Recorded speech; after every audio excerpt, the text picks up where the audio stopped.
அனைவருக்கும் வணக்கம். நாம் இந்த வீடியோவில் 19ஆம் நூற்றாண்டில் ஏற்பட்ட சமூக சீர்திருத்த இயக்கங்களில் இம்பார்ட்டன்ட் கொஸ்டின்ஸ் தான் பார்க்க போகிறோம். சதி என்னும் உடன்கட்டை ஏறும் பழக்கம் ஒழிக்கப்பட்ட ஆண்டு எது அப்படின்னா 1829. இதை ராஜாராம் மோகன் ராய் அவர்களின் முயற்சினால் வில்லியம் பெண்டிங் பிரபு இவங்க 2 பேரும் சேர்ந்து தான் இந்த சதி என்னும் உடன்கட்டை ஏறும் பழக்கத்தை ஒழிச்சிருக்காங்க.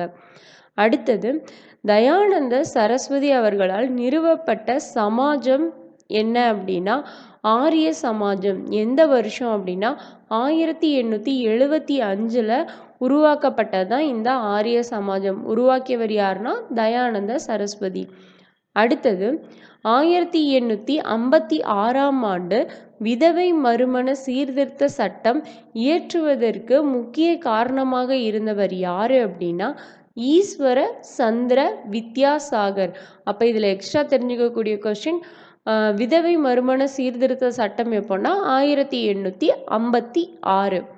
அடுத்தது, ராஷ்டிரகோப்தார் என்பது எந்த இயக்கத்தினுடைய முழக்கம் அப்படின்னா பார்சி இயக்கத்தினுடைய முழக்கம் தான் ராஷ்டிரகோப்தார் அப்படின்றது.